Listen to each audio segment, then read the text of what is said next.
Hello everyone, welcome to अधिगम शिल्प। मेरा नाम शोभना है और आज हम लोग PYQ सीरीज का जो सेकंड हमारा है टॉपिक फाइबर टू फैब्रिक, जो कि हमने ऑलरेडी डिस्कस कर लिया है। प्लस इसमें आपको सिंथेटिक फाइबर्स के जो क्वेश्चंस हैं ये आपको देखने को मिल जाएंगे।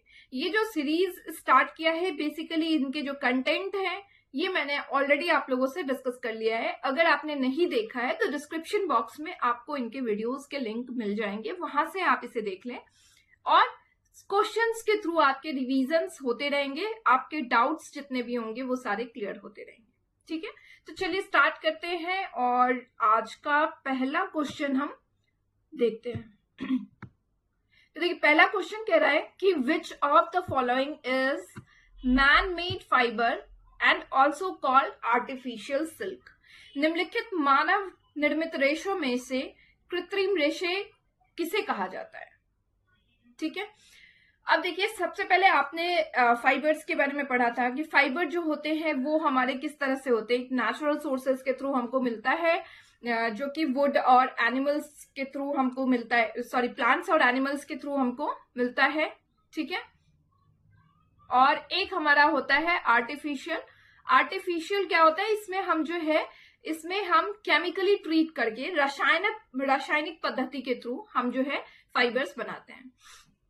तो देखिए इससे पहले इस चीज को आर्टिफिशियल सिल्क का एक स्टोरी जो है फिर से हम जान लेते हैं कि हुआ क्या। सिल्क जो है हमको पता है कि सिल्क वॉर्म जो है उनसे हमको मिलता है। ठीक है, लेकिन ये जो सिल्क का प्रोसेस था, सिल्क का पालन होता था, रेयरिंग ऑफ सिल्क होता था, सेरिकल्चर का प्रोसेस जो था और उससे जो सिल्क ऑब्टेन्ड होता था, मिलता था हमें, ये क्या होता था, सिल्क हमारा जो होता था ये काफी कॉस्टली होता था। ठीक है, इसलिए हमने क्या किया, और ये बहुत अच्छा था तो सबके डिमांड में था, तो इसलिए क्या किया गया कि केमिकली ट्रीट करके, ठीक है, रासायनिक पद्धति के थ्रू हमने आर्टिफिशियल सिल्क बनाने की कोशिश करी।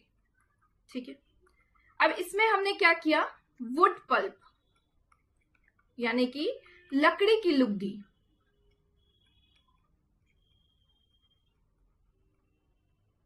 ठीक है, इनको हमने क्या किया, केमिकली ट्रीट किया, रासायनिक पद्धति के थ्रू इनको हमने बनाया। और जो नाम हुआ इसका, जो फाइबर बना, सिंथेटिक फाइबर, जो कि सिल्क जैसा बिल्कुल दिखता था। अब इनमें खासियत क्या थी कि ये बहुत ज्यादा सस्ता था कंपैरेटिवली टू ओरिजिनल सिल्क, सबके लिए अफोर्डेबल था, इजी टू वॉश था, आप इजीली इसको वॉश कर सकते हैं, मेंटेनेंस इसको ज्यादा नहीं मांगता था, तो बहुत सारे इसके फायदे हुए। तो इसका नाम क्या था, इसका नाम था रेयॉन।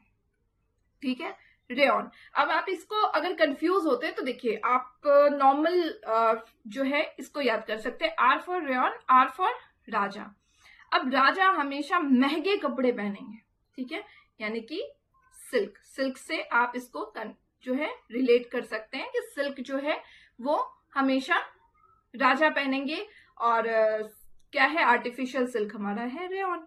ठीक है, इस तरह से रिलेट करके रखिए अगर आप कंफ्यूज होते हैं तो। ठीक है, अब ये रहा रेयॉन, लेकिन अब यहाँ पे तो हमारा आंसर आ गया सी, रेयॉन। क्लियर है ये चीज। लेकिन क्या सिल्क जो है वो हम फुली सिंथेटिक फाइबर कहते हैं इसको, तो हम इसको फुली सिंथेटिक फाइबर नहीं कहते हैं।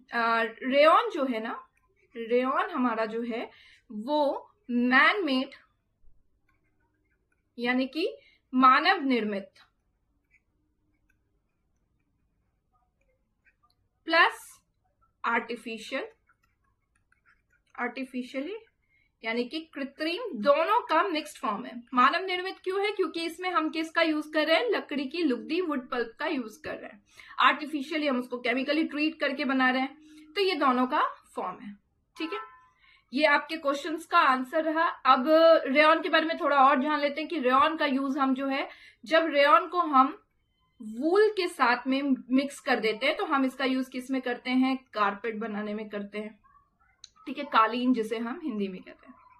ठीक है, जब रेयॉन को हम कॉटन के साथ में मिक्स कर देते हैं तो इसका यूज हम किस में करते हैं, हम इसका यूज बेडशीट्स बनाने में करते हैं। ठीक है, चलिए, एक क्वेश्चन से हमारे कितने सारे जो है पॉइंट्स जो है रिवाइज्ड होते गए कि पहला आर्टिफिशियल फाइबर हमारा क्या है, पहला आर्टिफिशियल सिल्क हमारा कौन सा था, तो पहला मैनमेड सिल्क हमने बनाया रेयॉन नाम का, आर्टिफिशियल सिल्क जो हमने बनाया वो रेयॉन नाम का था। ये बिल्कुल सिल्क जैसा दिखता था और इनके क्या क्या खासियत हमने देखे कि इनको लकड़ी की लुगदी, वुड पल्प जो है नेचुरल रिसोर्सेस, उनको हमने केमिकली ट्रीट करके बनाया। इसके अलावा रेयॉन के जो यूजेस हैं वो क्या है कि आप उसको वूल या फिर ऊन के साथ में जब मिक्स करते हैं तो आप उसका यूज कालीन बनाने में करते हैं, और जब कॉटन के साथ में मिक्स करते हैं तो बेडशीट्स बनाने में करते हैं। ठीक है, क्लियर है ये चीज। अब नाइलन के बारे में एक चीज हम देख लेते हैं। नाइलन जो है ना वो फर्स्ट फुल्ली सिंथेटिक फाइबर है। ठीक है, जब भी आपसे क्वेश्चन पूछता है कि फर्स्ट फुल्ली सिंथेटिक फाइबर, पहला मानव निर्मित फाइबर कौन सा है, रेशम कौन सा है, तो आप उस समय में जो है बोलेंगे फर्स्ट फुल्ली सिंथेटिक फाइबर का नाम हमेशा नाइलन देंगे, रेयॉन का नहीं देंगे, क्योंकि रेयॉन जो है उसमें हमने वुड पल्प जो कि एक नेचुरल सोर्सेज हैं उनका हमने इस्तेमाल किया हुआ है। ठीक है, क्लियर है ये चीज। चलिए फिर अब हम नेक्स्ट आगे की तरफ एक बार जाते हैं, बढ़ते हैं।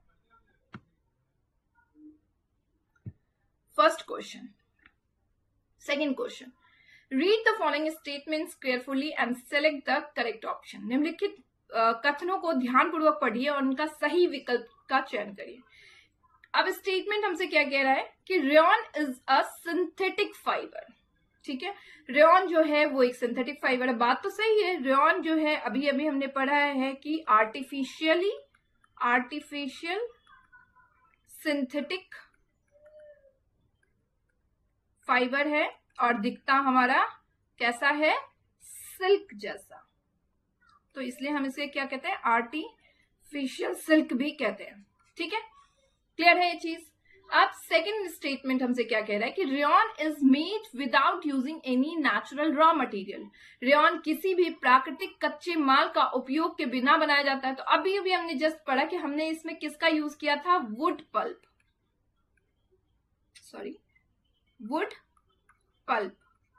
ठीक है, लकड़ी की लुगदी का हमने इसमें इस्तेमाल किया था। और ये क्या है हमारा, ये हमारा है नेचुरल रिसोर्सेस, नेचुरल सोर्स है। ठीक है ना, यानी कि दूसरा स्टेटमेंट क्या कह रहा है कि हमें जो है बिना हमने नेचुरल रॉ मटेरियल का बनाया है, बिल्कुल नहीं, हमने इसमें नेचुरल रॉ मटेरियल को केमिकली रासायनिक पद्धति के साथ में ट्रीट करके बनाया हुआ है। यानी कि पहला स्टेटमेंट तो हमारा सही हो रहा है, बट सेकंड स्टेटमेंट हमारा क्या हो रहा है, गलत हो रहा है। ठीक है, यानी स्टेटमेंट 1 तो सत्य है, बट स्टेटमेंट 2 जो है वो हमारा क्या है, फॉल्स। क्लियर है ये चीज। यानी कि इस क्वेश्चन का आंसर क्या है हमारा, ए।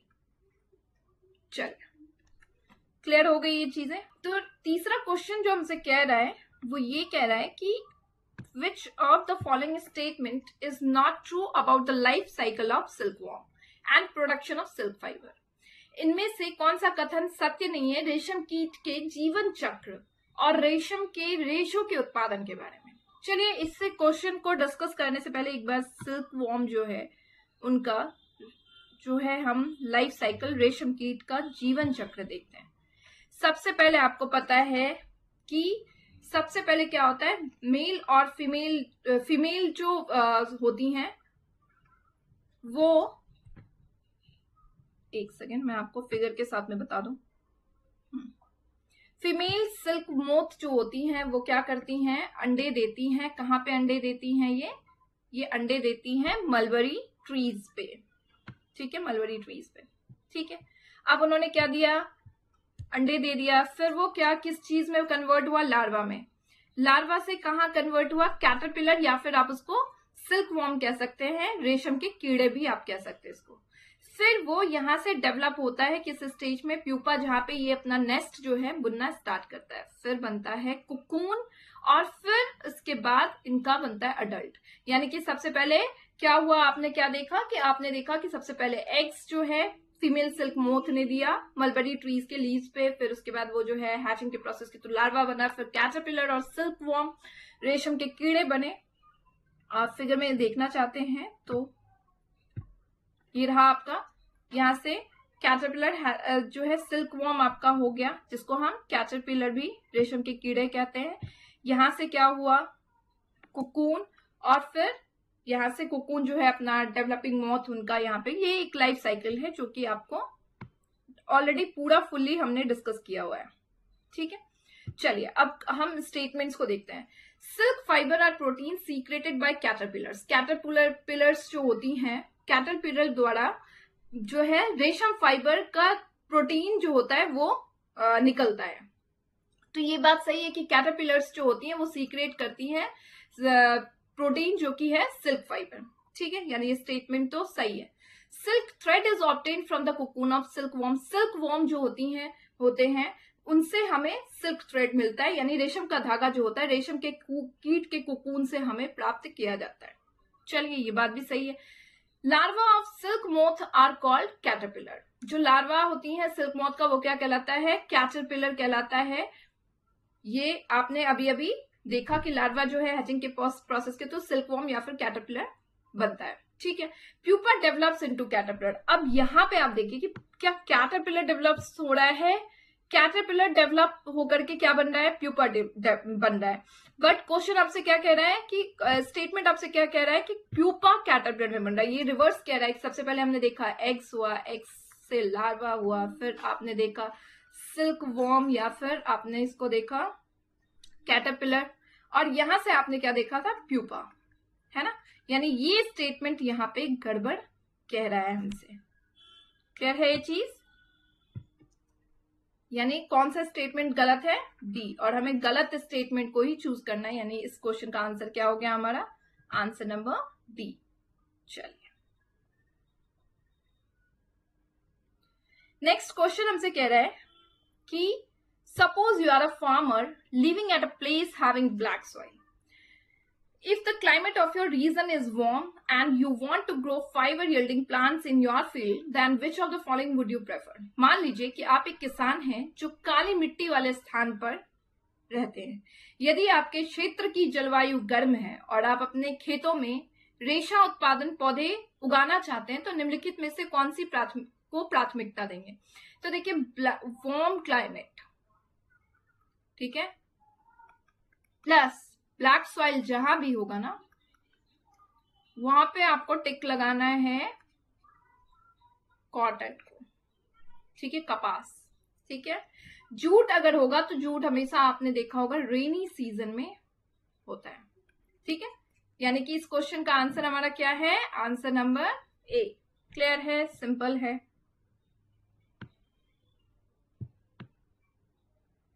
नेक्स्ट, bakelite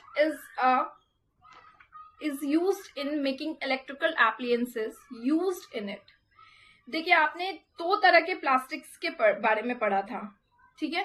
प्लास्टिक्स के दो टाइप्स के बारे में आपने पढ़ा था नेक्स्ट क्लास में, वीडियोस में आपने देखा होगा कि प्लास्टिक्स जो होते हैं उनके दो बेटे होते हैं और इनके दो बेटे, ठीक है।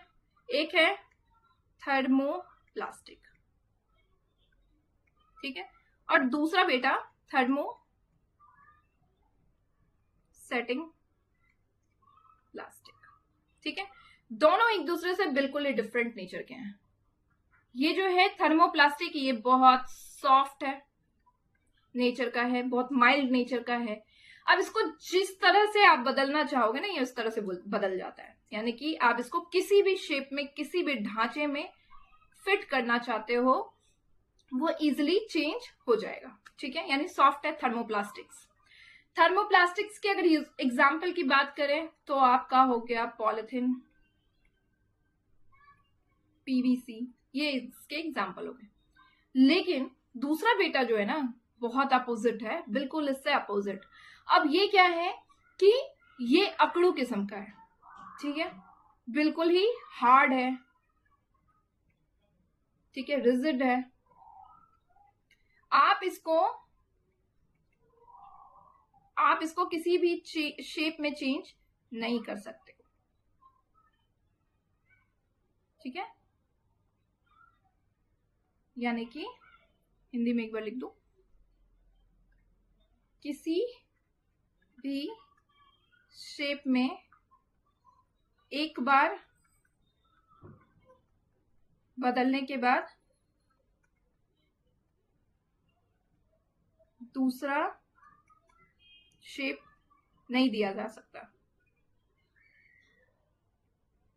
नहीं दे सकते। क्लियर है ये चीज?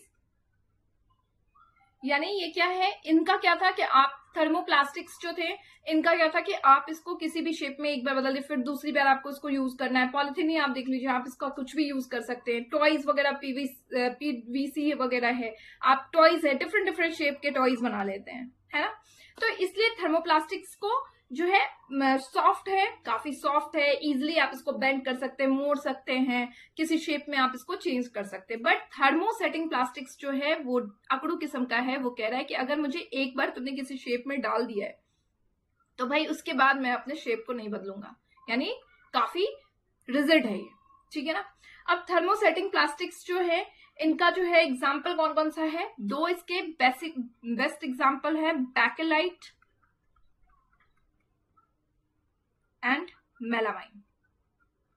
ठीक है, बैकेलाइट क्या है, बैकेलाइट का इस्तेमाल जो है आप सबसे ज्यादा करते हैं जब आपको अपने किचन का जो है यूटेंसिल्स जो होते हैं उनमें करते हैं आप, किचन के यूटेंसिल्स में। इसके अलावा जो आपके इलेक्ट्रिक स्विचेस के जो बोर्ड होते हैं ना, उनमें यूज करते हैं, क्योंकि इसकी खासियत क्या है कि ये पुअर कंडक्टर है किसका, हीट का और इलेक्ट्रिसिटी का। ठीक है, अब देखिए बोर्ड्स में आप क्यों यूज कर रहे हैं, क्योंकि वो पुअर कंडक्टर है हीट और इलेक्ट्रिसिटी का, तो उससे क्या होगा, करंट पास नहीं होगा, इसलिए आप यूज करें। इसी तरह हीट का ये जो है पुअर कंडक्टर है, तो आप क्या करते हैं, किचन के जो यूटेंसिल्स होते हैं उनके ढक्कन वगैरह में जो होता है, इनमें आप इसका इस्तेमाल करते हैं। ठीक है, मेलामाइन क्या है, मेलामाइन जो है इसकी खासियत क्या है कि ये आग को रोकता है। इसलिए आप देखेंगे कि जो फायरमैन होते हैं, जो आग बुझाने वाले जो फायरमैन आते हैं, जब आग लग जाती है तो उनको बुझाने के लिए जो आते हैं, तो वो जो है इसका यूनिफॉर्म पहनते हैं। ठीक है, वर्दी इसका पहन के आते हैं। इसके अलावा आप फ्लोर टाइल्स वगैरह जो होती हैं उनमें इसका यूज करते हैं, क्योंकि इसकी खासियत क्या है कि इसकी खासियत है कि ये जो है आग को रेसिस्ट करता है, रोकता है। चलिए, ये क्लियर हो गया प्लास्टिक्स के दो टाइप्स के बारे में। अब हमारा क्वेश्चन बैकेलाइट के बारे में कह रहा है, तो बैकेलाइट के बारे में चलिए, अब हमने जान लिया है, काफी कुछ रिवीजन हमने कर लिया है। चलिए अब ऑप्शंस को देखते हैं। गुड कंडक्टर ऑफ इलेक्ट्रिसिटी, क्या बिजली का अच्छा संचालक है ये? बिल्कुल भी नहीं, ये बिजली का अच्छा संचालक नहीं है, बल्कि ये बिजली का कुचालक है। अब है गुड कंडक्टर ऑफ हीट, बिल्कुल भी नहीं, ये हीट का भी क्या है, कुचालक है। Poor conductor of electricity and heat, क्या पुअर कंडक्टर है, कुचालक है? बिल्कुल सही बात है, ये पुअर कंडक्टर है। यहाँ पे आई थिंक जो टाइपिंग मिस्टेक्स हुई है, कुचालक है।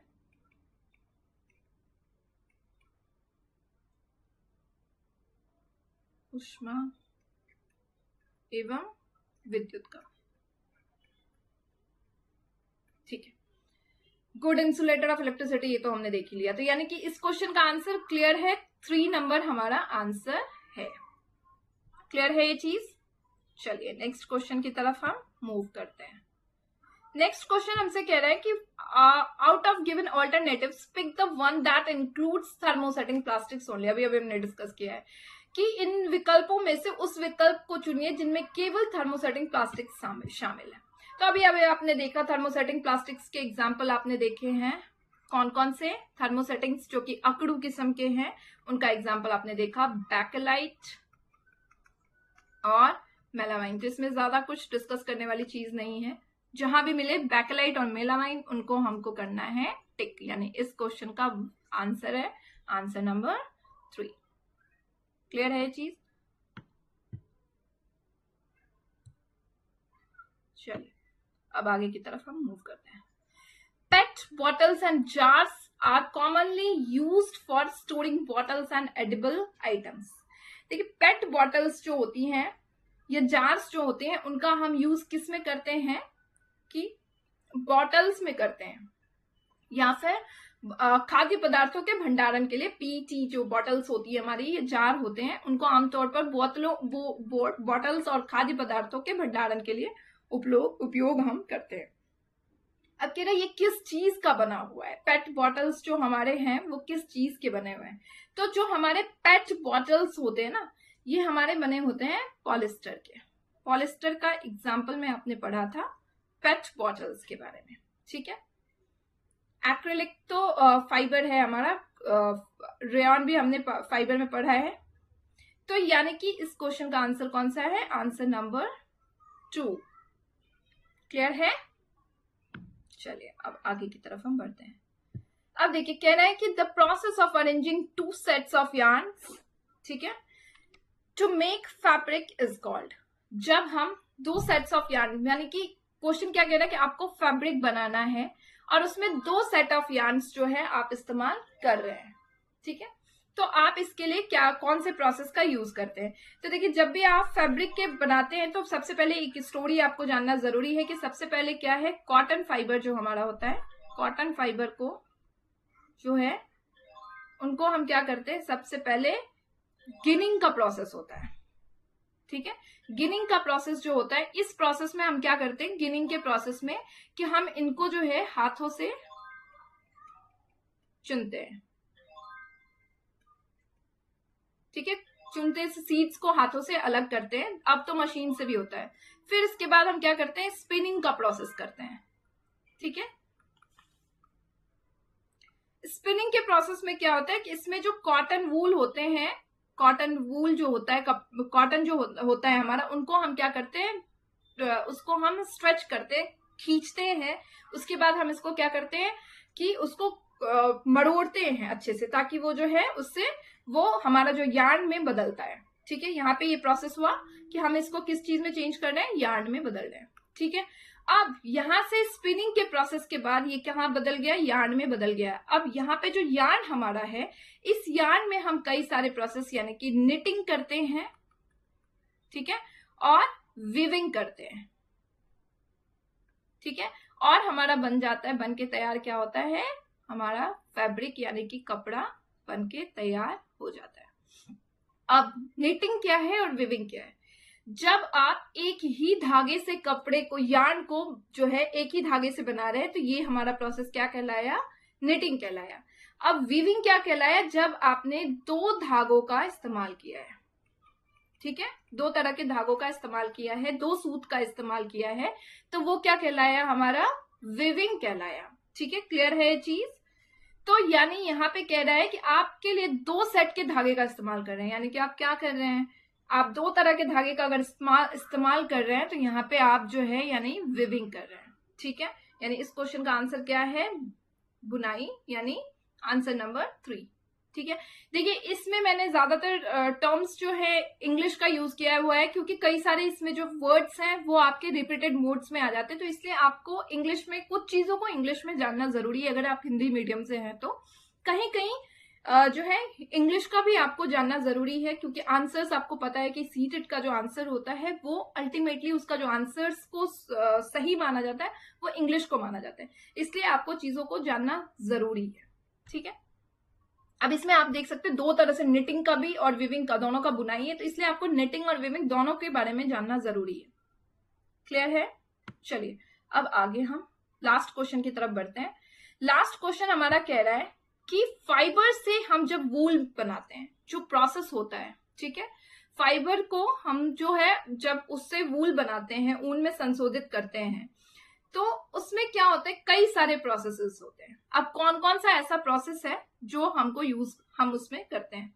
तो देखिए मैंने आपसे पहले क्लियर डिस्कस किया हुआ है ऑलरेडी क्लास में, एक बार और डिस्कस करती हूँ। हम जो है टोटल इसमें जो है स्टेप्स यूज करते हैं। पहला है हमारा शेयरिंग। शेयरिंग में क्या होता है, हम बाल को काटते हैं, जो वूल बना रहे हैं, तो हम एनिमल्स के जो बाल हैं उनको हम क्या कर रहे हैं, काट रहे हैं, ठीक है। अब दूसरा क्या है हमारा, दूसरा है हमारा स्कोरिंग। ठीक है। स्कोरिंग में क्या है कि आप इसको क्या करें, ये जो बाल आपने काटे हैं इसको आप टैंक में धो रहे हैं, ठीक है। चलिए, थर्ड स्टेप्स हमारा क्या है, सॉर्टिंग। सॉर्टिंग में क्या है कि अलग अलग टेक्सचर के जो बाल होते हैं हमारे, उनको एनिमल्स के जो अलग अलग टेक्सचर के बाल हैं उनको हम क्या कर रहे हैं, अलग कर रहे हैं, ठीक है। क्लियर है। अब इसके अलावा हमारा क्या होता है,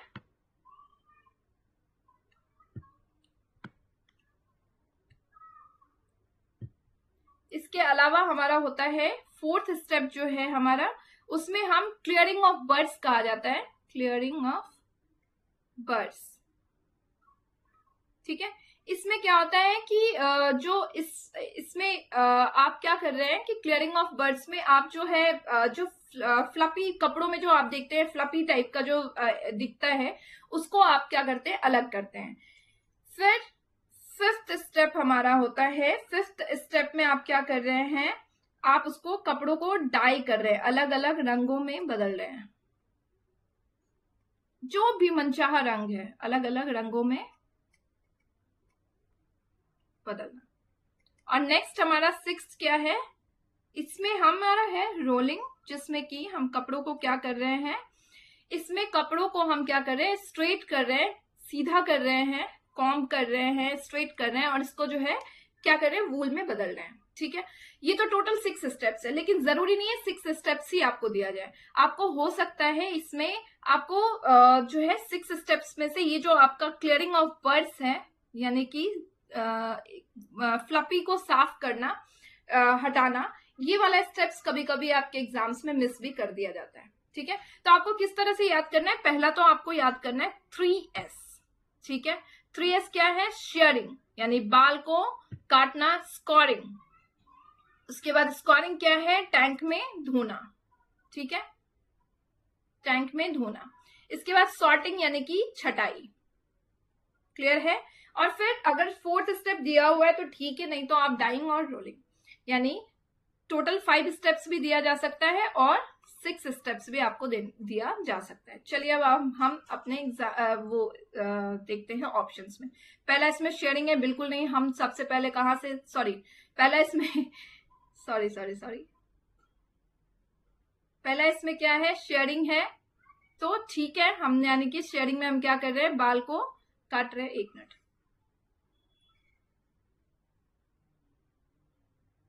पहला इसमें शेयरिंग है, यानी हम इसमें क्या कर रहे हैं, बाल को काट रहे हैं, एनिमल्स के बाल को काट रहे हैं, यानी ये स्टेप तो सही है। इसके बाद हम क्या करते हैं, स्कोरिंग का प्रोसेस करते हैं, यानी कि बाल को काटने के बाद जो गंदे होते हैं उनको हम टैंक में पहले अच्छी तरीके से धोते हैं, यानी सॉर्टिंग नहीं करेंगे, सबसे पहले हम क्या करेंगे, स्कोरिंग करेंगे, ठीक है, यानी कि स्कोरिंग, ये भी नहीं होगा हमारा, शेयरिंग स्कोरिंग यहाँ पे है, ठीक है। इसके बाद हम क्या कर रहे हैं, सॉर्टिंग कर रहे हैं, सॉर्टिंग करेंगे। सॉर्टिंग में क्या कर रहे हैं हम कि अलग अलग टेक्सचर्स की जो है उसको अलग कर रहे हैं, ठीक है। फिर हम क्लियरिंग ऑफ बर्ड्स कर रहे हैं, फिर हम डाई कर रहे हैं, फिर हम रोल कर रहे हैं, यानी ये वाला बिल्कुल सही है। शेयरिंग, सॉर्टिंग यहाँ पे गलत हो गया, यानी कि बाल काटना, फिर छाटना, फिर छटाई करना, यहाँ पे छाटने की जगह धोना होना चाहिए, गड़गड़ाहट साफ करना, फिर रंगाई और फिर रोलिंग, यानी आंसर क्या है इसका, आंसर नंबर 3। तो 10 क्वेश्चंस के ये सीरीज थे, अभी मैंने आपसे डिस्कस किया है, और भी अगर कुछ क्वेश्चंस मुझे दिखेंगे तो मैं आप लोगों से डिस्कस जरूर करूंगी। आज के लिए इस वीडियोस में इतना ही, और अगर मेरे ये वीडियोस आपको अच्छे लग रहे हैं तो प्लीज चैनल को लाइक, शेयर और सब्सक्राइब जरूर करिए मुझे मोटिवेट करने के लिए। बाकी मिलते हैं नेक्स्ट सेशन में नेक्स्ट वीडियोस के साथ में, तब तक के लिए बाय बाय एंड टेक।